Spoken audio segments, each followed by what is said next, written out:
जय हिंद दोस्तों। आज हम बहुत ही इंटरेस्टिंग टॉपिक पर चर्चा करने वाले हैं। आज के वीडियो में हम देखेंगे कि कब किसी व्यक्ति को जो अपराध कर देता है उसे अपराध से मुक्ति दे दी जाती है।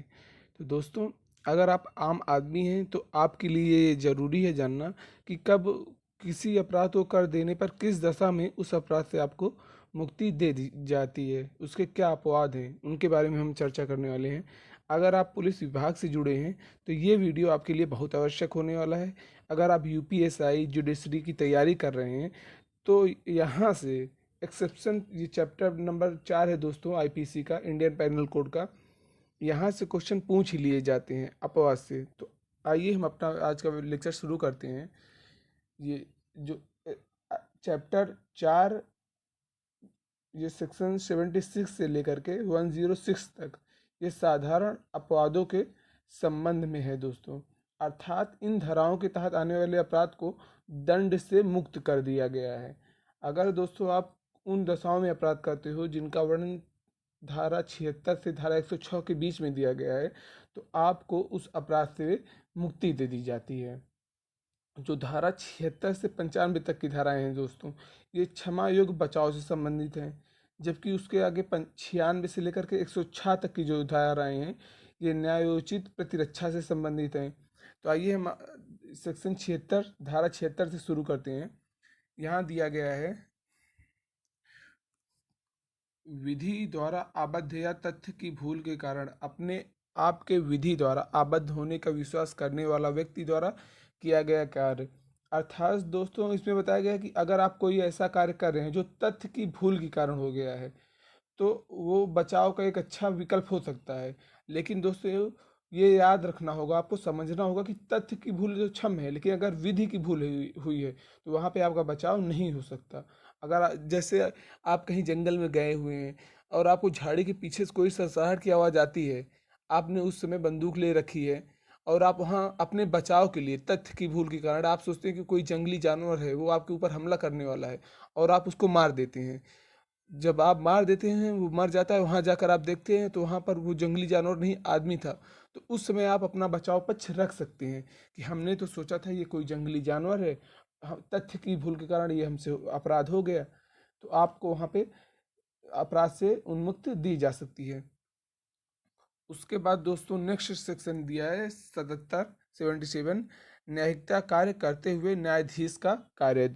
तो दोस्तों, कोई बात वो अपराध नहीं होगी जो न्यायाधीश अपने न्यायिक कार्य को करते हुए सद्भाव पूर्वक विश्वास से करता है, तो उसके द्वारा किया गया कार्य अपराध नहीं होगा।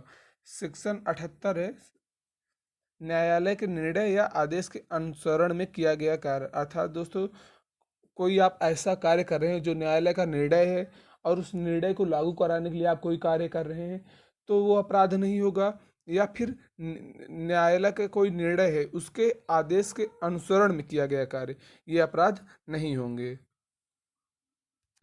जैसे दोस्तों, अगर कोई जल्लाद किसी को फांसी पर लटकाता है तो वह कार्य अपराध नहीं होता। ये 200 सेक्शन जो 78 है, 78 है, इसका अपवाद ही है कि जल्लाद जब किसी व्यक्ति को फांसी पर चढ़ाता है तो कोई अपराध नहीं करता। जैसे दोस्तों, इसका और एक अन्य उदाहरण है, जब कोई एक पुलिस अफसर है बिना वारंट के किसी व्यक्ति को हत्या के लिए पकड़ लेता है। वो देखता है किसी व्यक्ति ने किसी की हत्या कर दी है और वो बिना वारंट के भी अगर उसको पकड़ लेता है, तो उस पुलिस अफसर द्वारा कोई अपराध नहीं किया गया है। उसके बाद जो अगला सेक्शन है 79, इसमें दिया गया विधि द्वारा न्यायानुमत या तथ्य की भूल से अपने को विधि द्वारा न्यायानुमत होने के विश्वास करने वाले व्यक्ति द्वारा किया गया कार्य। अर्थात दोस्तों, आप ऐसा कोई कार्य करते हो जिसको समझते हो कि आप विधि द्वारा उसके लिए बनाए गए हो, लेकिन आप तथ्य की भूल के कारण वो कार्य करते हो, तो भी आपको इसका बचाव दिया जा सकता है। जो धारा 79 है दोस्तों, एक तथ्य की भूल को स्वीकार करती है, विधि की भूल को नहीं। उसके बाद दोस्तों, ये जो अगला सेक्शन है सेक्शन 80, ये बहुत इंपॉर्टेंट है। विधिपूर्ण कार्य करने में दुर्घटना, जो सेक्शन 18 है दोस्तों, बहुत इंपॉर्टेंट है। विधिपूर्ण कार्य करने में दुर्घटना, जैसे आप कोई ऐसा कार्य कर रहे हो कि जो विधिपूर्ण है, जैसे उस समय अगर कोई आपसे दुर्घटना हो जाती है तो वो इसका अपराध का अपवाद माना जाएगा, वो अपराध नहीं माना जाएगा दोस्तों। दोस्तों ये जो धारा 80 है, इसका लाभ आपको तभी दिया जाएगा जब कार्य आपराधिक आशय या ज्ञान के बिना किया गया हो, कार्य विधिपूर्ण प्रकार और विधिपूर्ण साधनों के द्वारा किया गया हो, कार्य उचित सावधानी और सतर्कता से किया गया हो, तथा जो एक और लास्ट कंडीशन हो, कार्य विधिपूर्ण हो दोस्तों, तभी आपको इसका लाभ दिया जाएगा। सेक्शन जो 81 है दोस्तों, इसमें बताया गया है कि आपराधिक आशय के बिना और अन्य क्षति के निवारण के लिए किया गया कार्य जिससे क्षति कारित होना संभाव्य है। अर्थात दोस्तों आप किसी बड़ी क्षति को बचाने के लिए यदि छोटी क्षति कर दे रहे हैं तो वहाँ पर भी आपको ये सेक्शन 81 के अंतर्गत अपवाद माना जाएगा, आपके द्वारा किया गया कार्य अपराध नहीं माना जाएगा। अगर आप कोई बड़ी हानि, जैसे आप किसी कोई एक ट्रक ड्राइवर जा रहा है या कोई स्कूल ड्राइवर जा रहा है, उसमें स्कूल के बच्चे बैठे हैं, 50 बच्चे बैठे हुए हैं, और वो सीधी सड़क में जा रहा है, बगल से वो देखता है कि एक स्कूटर वाला रॉन्ग साइड से उसकी तरफ आ रहा है, और वो देखता है कि उसके दाईं तरफ स्कूल के बच्चे रोड क्रॉस कर रहे हैं। अगर वो दाईं तरफ अपनी बस को मोड़ेगा तो रोड के बच्चों जो क्रॉस कर रहे हैं बस उनके ऊपर चढ़ जाएगी। तो वो उन बच्चों को बड़ी हानि को बचाने के लिए अगर बाईं तरफ अपनी बस को रोकता है सद्भावपूर्वक, तो दोस्तों उसके द्वारा ये किया गया कार्य अपराध नहीं माना जाएगा। जो धारा 82 है दोस्तों, ये बताती है कि अगर कोई कार्य 7 वर्ष से कम आयु के शिशु द्वारा किया जाएगा, अगर कोई कार्य दोस्तों 7 वर्ष से कम आयु के शिशु द्वारा किया जाएगा, तो ये धारा 82 उसे उस अपराध के दायित्व से मुक्त रखती है। यदि कोई अपराध 7 वर्ष से कम आयु के बालक द्वारा अगर कोई भी अपराध किया जाता है तो उसके द्वारा किया गया दोस्तों अपराध अपराध नहीं माना जाता है। सेक्शन 83 जो है 82 के बाद 83, 7 वर्ष से ऊपर किंतु 12 वर्ष से कम आयु के अपरिपक्व को समझ के शिशु का कार्य। अर्थात दोस्तों इसमें बताया गया जो सेक्शन 83 है कि उसकी उम्र 7 वर्ष से तो अधिक है लेकिन 12 वर्ष से कम है, 7 वर्ष से अधिक लेकिन 12 वर्ष से कम है, और उसे उस अपराध का जो कार्य कर रहा है उसे उस कार्य के बारे में नहीं पता है कि वो जो कार्य कर रहा है वो अपराध है क्या है। तो अगर ऐसे बालक के द्वारा कोई शिशु के द्वारा कोई कार्य किया जाता है तो वो अपराध के अंतर्गत नहीं माना जाएगा। उसके बाद अगला सेक्शन है सेक्शन 84, विकृत चित्त व्यक्ति का कार्य। अर्थात दोस्तों आपने देखा होगा जो कुछ लोग होते हैं अनसाउंड माइंड होते हैं, पागल जिन्हें कहा जाता है, ऐसे व्यक्तियों द्वारा अगर कोई कार्य किया जाता है तो उनको भी दोस्तों इस धारा का अपवाद समझा जाता है।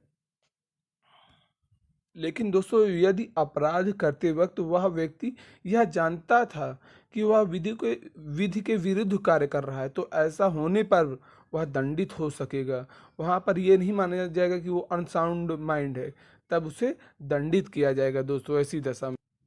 जो अगला सेक्शन है दोस्तों सेक्शन 85, ये कहता है ऐसे व्यक्ति का कार्य जो अपनी इच्छा के विरुद्ध मत्तता में होने के कारण निर्णय में पर पहुंचने में असमर्थ है। अर्थात दोस्तों कभी कभी आप देखते हैं कुछ लोग अपने दोस्तों के साथ बैठे हैं और 5 लोग जैसे बैठे हैं मान लो, उसमें से 4 ड्रिंकिंग करने वाले हैं, वो सब कर रहे हैं, ड्रिंक कर रहे हैं, उनका जो 5वां दोस्त बैठा है वो नहीं करता है, लेकिन वो ज़बरदस्ती उसको यदि मदिरा पान कराते हैं, और मदिरा पान करने के बाद अगर यदि उसके द्वारा कोई कार्य किया जाता है दोस्तों तो उसको भी इस धारा का लाभ दिया जाता है। लेकिन दोस्तों अगर उसे ज़बरदस्ती कराई जाती है मदिरा पान, तब इस दशा में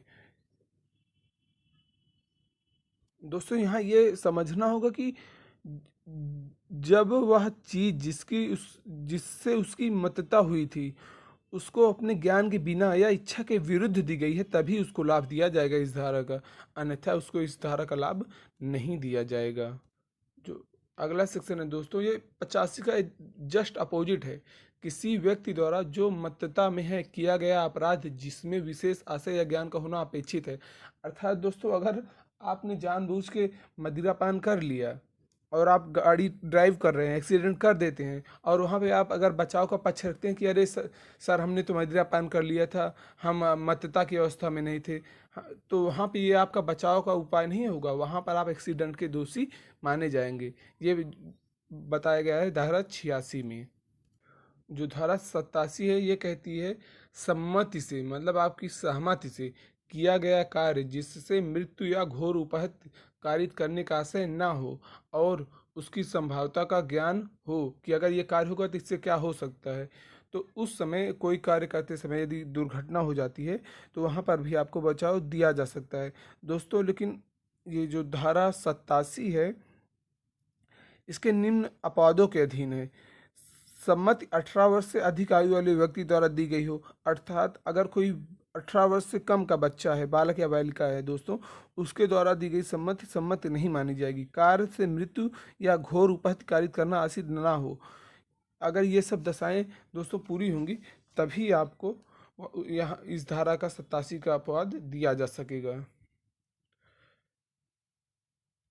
धारा 88 कहती है किसी व्यक्ति के फायदे के लिए सम्मति से सद्भाव पूर्वक किया गया कार्य जिससे मृत्यु कारित करने का आशय नहीं है। अगर आप दोस्तों किसी व्यक्ति के फायदे के लिए, दूसरे के गुडविल में आप किसी की भलाई करना चाहते हैं, उस समय आप अगर दोस्तों कोई कार्य कर रहे हैं तो सद्भाव पूर्वक कर रहे हैं, तो अगर उससे कोई उपहानि हो जाती है तो वहाँ पर आपको इस धारा का लाभ दिया जाएगा।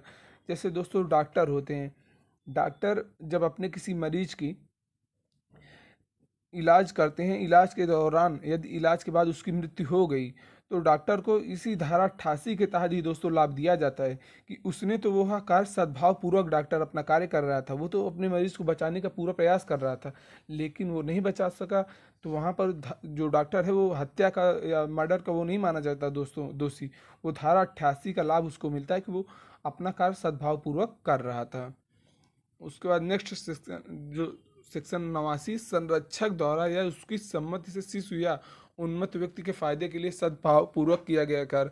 अर्थात दोस्तों जैसे कोई बालक है जिसकी उम्र 18 वर्ष से कम है या कोई अनसाउंड माइंड प्रवृत्ति का व्यक्ति है और उसके फायदे के लिए कोई कार्य किया जा रहा है, जैसे कोई बालक है उसका कोई इलाज किया जा रहा है, उस समय उसकी यदि मृत्यु हो जा रही है तो वहाँ पे अगर उसके अभिभावक की अनुमति ली गई है तो वहाँ पर धारा 89 का दोस्तों बचाव दिया जा सकता है, सेक्शन 89 का। उसके बाद अगली धारा है सेक्शन 90, सम्मति जिसके संबंध में यह ज्ञात हो कि वह भय या भ्रम के अधीन दी गई है। अर्थात दोस्तों अगर कोई व्यक्ति कोई अपराध कर देता है, जैसे किसी की हत्या कर देता है, लेकिन बाद में पता चलता है कि वह हत्या उसने किसी व्यक्ति के भय में आकर की है, अर्थात जैसे उसको धमकाया गया था कि अगर तुमने उसको ना मारा तुम्हारे मैं परिवार के सभी सदस्यों को मार दूंगा, उस समय अगर यदि वो कर देता है तो वहाँ पर भी उसको इस धारा का बचाव दिया जा सकता है। सेक्शन 91 जो दोस्तों है 90, ऐसे अपवादित कार्य जो कारित क्षति के बिना भी स्वतः अपराध हैं। जैसे दोस्तों जो कार्य किए किसी की सहमति से किए जा रहे हैं लेकिन वो अपराध है, जैसे गर्भपात, इसे अगर सरकार ने नियम द्वारा इलीगल बना दिया है गर्भपात को, तो अगर कोई डॉक्टर गर्भपात करता है तो वह अपराध का दोषी माना जाएगा दोस्तों, ये स्वतः अपराध माना जाएगा।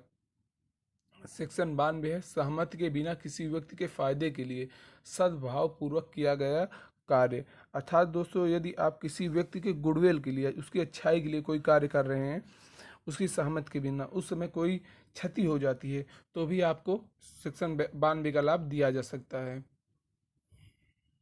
उसके बाद अगला है सद्भाव पूर्वक दी गई संसूचना, सेक्शन 93 है सद्भाव पूर्वक गुड, अगर जैसे कोई डॉक्टर है वो अपने मरीज को सूचना देता है कि आपका ब्लड जो ब्लड प्रेशर है ज़्यादा हाई है और उसे हार्ट अटैक आ जाता है, तो अगर डॉक्टर द्वारा सद्भावपूर्वक सूचना दी गई थी तो उस समय वो डॉक्टर इस संसूचना देने पर इस धारा का फायदा ले सकता है अपने बचाव के लिए कि उसने तो वो जो सूचना दी थी उसको सद्भावपूर्वक दी थी।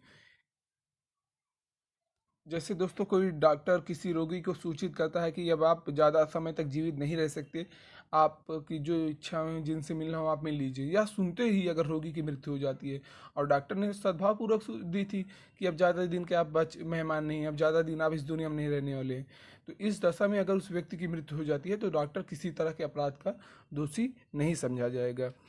उसके बाद जो नेक्स्ट सेक्शन है सेक्शन 94, वह कार्य जिसको करने के लिए कोई व्यक्ति धमकियों द्वारा विवश किया गया है। अर्थात दोस्तों जिसको कोई कार्य करने के लिए धमकी द्वारा विवश किया जाता है तब वह अपराध नहीं होगा। तुच्छ अपहानिकारित करने वाले कार्य, तुच्छ अपहानिकारित करने वाले कार्य सेक्शन 95 में दोस्तों बताया गया है कि जिसे अगर आपको कोई छोटी हानि, बिल्कुल छोटी हानि हो जा रही है, तो वो एक मामूली हानि को आप अपराध नहीं कह सकते। जैसे किसी ने आपको चुटकी काट ली, अब आप पहुंच जाइए पुलिस स्टेशन, इंस्पेक्टर साहब उसने हमको पुलिस चुटकी काट ली, आप एफआईआर कर दीजिए। तो ये जो तुच्छ हानि है उनके लिए दोस्तों उन्हें अपराध नहीं समझा जाता है। ये जो दोस्तों सेक्शन 96 है, सेक्शन 96 से 106 तक में व्यक्ति के शरीर तथा संपत्ति संबंधी प्रतिरक्षा के अधिकारों का वर्णन किया गया है। 96 से लेकर के दोस्तों सेक्शन 106 तक, 106 तक दोस्तों। तो जो सेक्शन 96 है, प्राइवेट प्रतिरक्षा में की गई बातें, प्राइवेट प्रतिरक्षा में की गई बातें बताया गया है सेक्शन 96 में। जैसे अगर कोई आपके सामने बंदूक ताने खड़ा हुआ है, कह रहा मार दूंगा, मैं आपको मार दूंगा, अगर आप अपनी स्वयं की उस समय रक्षा में उस व्यक्ति की हत्या कर देते हैं तो आपके द्वारा कोई अपराध नहीं किया गया है। सेक्शन 97 में बताया गया शरीर तथा संपत्ति की निजी प्रतिरक्षा का अधिकार। कोई चोर आपके घर आ गया है, वो आपके घर पे चोरी कर रहा है, घर वालों को आपके बंधक बना रखा है, अगर इस दशा में आपने उसकी हत्या कर दी तो वो हत्या नहीं मानी जाएगी, वो एक अपवाद समझा जाएगा, वो आपके शरीर तथा संपत्ति की प्रतिरक्षा में किया गया कार्य माना जाएगा दोस्तों। तो वहाँ पर आपको इस धारा 97 का बचाव दे दिया जाएगा। जो जो सेक्शन 96 है, 97 है, इनका कई बार आपने देखा होगा, आम तौर पे ये समाज में घटनाएं होती रहती हैं, पर हमें ये पता नहीं होता कि हाँ कानून में किस तरह से वर्णित कहाँ किया गया है। तो उन्हीं सब बातों को आज हम देख रहे हैं। सेक्शन 98 में दिया गया है ऐसे व्यक्ति के कार्य के विरुद्ध प्राइवेट प्रतिरक्षा का अधिकार जो विकृतिचित आदि हो। उसके बाद सेक्शन जो 99 है, इसमें दिया गया है कार्य जिनके विरुद्ध प्राइवेट प्रतिरक्षा का कोई अधिकार नहीं है। सेक्शन 100 है दोस्तों, धारा 100 बहुत इंपॉर्टेंट है। किसी की मृत्यु कारित करने पर शरीर की निजी प्रतिरक्षा का अधिकार कब लागू होता है। दोस्तों इसमें बताया गया है कि किन परिस्थितियों में शरीर की प्राइवेट सुरक्षा के अधिकार के उपयोग के लिए किसी व्यक्ति की मृत्यु तक कारित करने का अधिकार आपको दिया गया है। ये नहीं है कि किसी ने आपको एक तमाचा मारा और अब आपने उसकी मृत्यु कर दी। इसकी कुछ दशाएं में दी गई हैं, जैसे जब हमले के परिणाम स्वरूप मृत्यु की आशंका हो। अगर जैसे कोई आपके ऊपर हमला हुआ और आपको लग रहा है कि इस हमले से अगर मैंने अपना बचाव नहीं किया मेरी मृत्यु हो जाएगी, उस समय आप अपनी प्राइवेट प्रतिरक्षा कर सकते हैं। जब हमले से घोर उपाहति कारित होने की युक्ति आशंका हो, बलात् संघ के आशय से अगर हमला हो रहा है, उस समय दोस्तों शरीर की प्राइवेट सुरक्षा के लिए आप उसकी मृत्यु कारित कर सकते हैं, जो बलात् संघ आपके साथ करने वाला है। प्रकृति विरुद्ध काम तृष्णा के लिए अगर कोई हमला किया गया है, व्यापहरण अपहरण करने के लिए अगर कोई अपराध किया जा रहा है, सदोष परिरोध के लिए किया गया हमला, तेजाब फेंकने या प्रयोग करने या उसके प्रयत्न पर गंभीर उपहत्य करने के लिए किया गया हमला। तो दोस्तों ये कुछ दशाएं बताई गई हैं जिनके आधार पर आप अपने बचाव के लिए किसी व्यक्ति की मृत्यु कारित कर सकते हैं। सेक्शन 101 मृत्यु से भिन्न कोई क्षति कारित करने का अधिकार का विस्तार कब होता है। इसमें दोस्तों बताया गया कि मृत्यु से भिन्न आपको किन दशाओं में उसे कुछ अपहानि पहुंचाने का दिया गया है रक्षा का कार्य। सेक्शन 102 शरीर की निजी प्रतिरक्षा के अधिकार का प्रारंभ और बना रहना।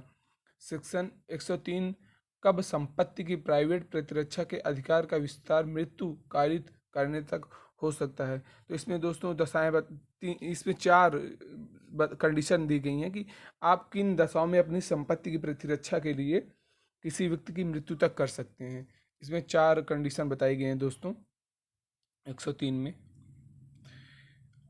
पहली है कि जैसे जब लूट हो रही है, आपके घर पे लूट हो रही है, रात्रि ग्रह भेदन हो रहा है, अगर कोई अग्नि द्वारा आपको नुकसान पहुंचा रहा है, चोरी हो रही है, ग्रह अतिचार हो रहा है जिससे मृत्यु या घोर उपाधि की शंका है, तो आप इस अपनी संपत्ति की सुरक्षा में किसी व्यक्ति की मृत्यु भी कारित कर सकते हैं।